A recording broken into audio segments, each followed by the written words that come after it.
एक छोटा सा गांव था तिम्पड़ू। उस गांव में सभी लोग क्रिसमस बड़ी धूमधाम से मना रहे थे।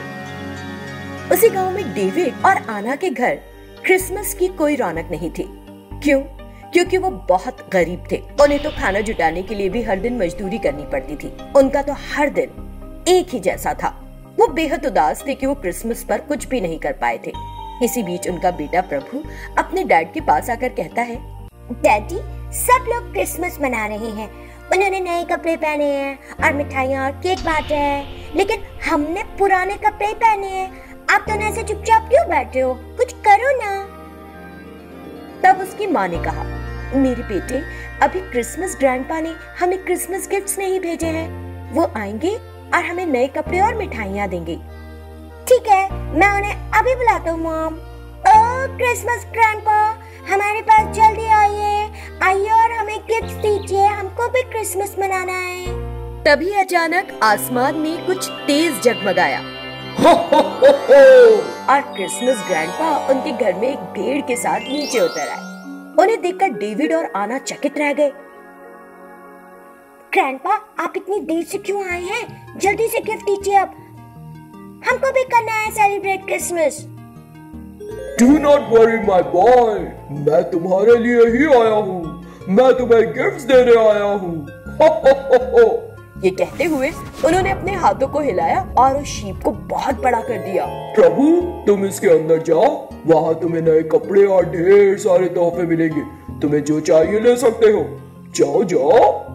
ये देखकर प्रभु और उसके मॉम डैड बड़े खुश हुए और भेड़ से लगी सीढ़ी पर चढ़ गए। वे उस भेड़ के अंदर गए और वहाँ नए कपड़े और ढेर सारे गिफ्ट्स और गोल्ड देखा। उनकी खुशी का ठिकाना नहीं रहा। फिर उन्हें जो भी चाहिए था उन्होंने ले लिया और बाहर आ गए।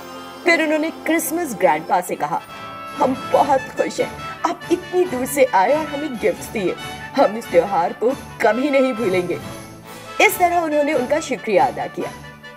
तब क्रिसमस ग्रैंडपा उनसे बोले, गुड, तुम भी प्रेयर करो। क्रिसमस खुशी खुशी सेलिब्रेट करो। और भेड़ बोली, merry Christmas to all of you. मैं सिर्फ तुमको खुश देखना चाहती हूँ। Happy happy Christmas, merry merry Christmas.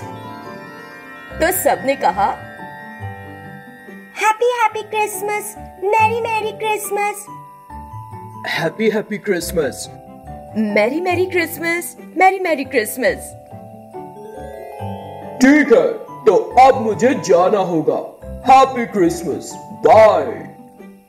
फिर क्रिसमस ग्रैंडपा और उनकी भेड़ वहाँ से गायब हो गए। वो परिवार बहुत बहुत खुश था। उन्होंने क्रिसमस ग्रैंडपा के दिए हुए गिफ्ट से बड़े अच्छे से क्रिसमस का त्योहार मनाया। कहानी पसंद आई हो तो लाइक करें और चैनल सब्सक्राइब करके बेल आइकन दबाना ना भूलें।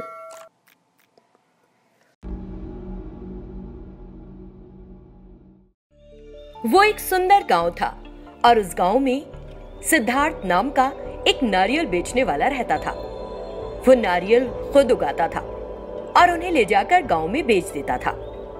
एक दिन वो अपने घर में बैठा हुआ था। अपनी पत्नी से कहने लगा, सीता, ठंड का मौसम शुरू हो जाने से अब नारियल पानी कोई पीने के लिए ले ही नहीं रहा। अब तो अगले 3-4 महीने धंधा अच्छा नहीं चलेगा। तो फिर हम पैसे कैसे कमाएंगे जी? 4 महीने धंधा नहीं चलेगा तो घर कैसे चलेगा? कुछ सोचो और इसका हल निकालो। वही तो मैं सोच रहा हूँ। ये सोचकर वो बड़ी गंभीरता से कुछ जुगत उठाने लगा। फिर उसे एक उपाय सूझ जाता है। वो एक नारियल होटल शुरू करने की सोचता है, उन पैसों से जो उसने नारियल पानी बेचकर बचाए होते हैं, और नारियल से बनी कई तरह की डिशेस बनाकर बेचने की जुगत लगाता है। जैसा कि उसने तय किया था, वो एक नारियल के आकार का होटल बनाता है। उस होटल में टेबलें और कुर्सियां सभी नारियल के आकार की ही होती हैं, क्योंकि देखने में वो बहुत अलग सा होता है। बहुत से लोग वहां आते हैं। सिद्धार्थ उन सभी को मेन्यू कार्ड पकड़ाता है। मेन्यू में नारियल से बनी बहुत ही स्वादिष्ट चीजों की लिस्ट होती है, जैसे नारियल का हलवा, नारियल के लड्डू, नारियल डली बिरयानी, नारियल पानी वगैरह वगैरह। जिन्होंने भी वो खाई तो तारीफ करके बोले, ये होटल तो सच में बहुत बढ़िया है। मैंने आज तक इतना नायाब होटल और इतनी बेहतरीन डिशेस किसी और होटल में नहीं खाई। इस तरह सभी ने उसकी तारीफ करी। उसका होटल देखकर एक और होटल के मालिक रमेश ने सोचा, पता नहीं इसे ऐसा होटल खोलने का आइडिया कहाँ से आ गया। ये तो मेरा धंधा खराब कर रहा है। जिसे देखो वो उसके होटल में जाकर बैठ रहा है और खा रहा है। अब मैं क्या करूँगा। इस तरह सोचते सोचते वो जाकर अपने होटल के सामने खड़ा हो गया। फिर वो जोर जोर से चिल्लाने लगा, आइए बाबूजी, भैया, भाभी जी, आइए, लजीज बिरयानी, एक प्लेट के साथ एक प्लेट और मुफ्त, एकदम मुफ्त। लेकिन तब भी उसके होटल में कोई नहीं आया। इससे रमेश सोचने लगा, मैं इतने तरह के लालच दे रहा हूँ, फिर भी मेरे होटल में कोई आने को तैयार नहीं। अब तो मैं इसके नारियल होटल को बर्बाद करके रहूंगा। ये सोचते हुए वो सिद्धार्थ के नारियल होटल में जाता है और एक प्लेट नारियल बिरयानी ऑर्डर करता है। सिद्धार्थ ने उसे कुछ ही देर में नारियल बिरयानी लाकर दे दी। अपनी योजना के अनुसार रमेश ने उस बिरयानी के बीच एक छिपकली डाल दी और जोर जोर से चिल्लाने लग गया, अरे ये क्या, तुम लोग खाना पकाते समय क्या करने लग जाते हो? तुम्हें दिखाई नहीं देता कि उसमें क्या गिर गया है? सिद्धार्थ जल्दी से उसके पास आया और उससे पूछा कि क्या हुआ। रमेश ने उसे वो छिपकली जो उसी ने डाली थी निकाल के कहा, इस बिरयानी में एक छिपकली गिरी पड़ी है। अगर मैंने बिरयानी खा ली होती तो राम नाम सत्य हो चुका होता मेरा। लेकिन सारे लोग इस होटल में आ रहे हैं, जरा मुंह खोलो और पूछो इससे कड़क आवाज में। तभी वहाँ खड़ा एक ग्राहक बोला, ए चुप हो जाओ, मैंने तुम्हें अपने साथ छिपकली लाते और बिरयानी में डालते देखा है। सिद्धार्थ, इसने ये तुम्हारा धंधा चौपट करने के इरादे से किया है। हम सबको इसका चूरमा बना देना चाहिए। तुरंत सबने मिलकर उसे पीटना शुरू कर दिया। ना सिर्फ उसकी रची साजिश पर पानी फिर गया, लेकिन मार खाकर उसकी हड्डियां टूटने की नौबत आ गई। इससे रमेश कराहने लगा और वहां से चला गया।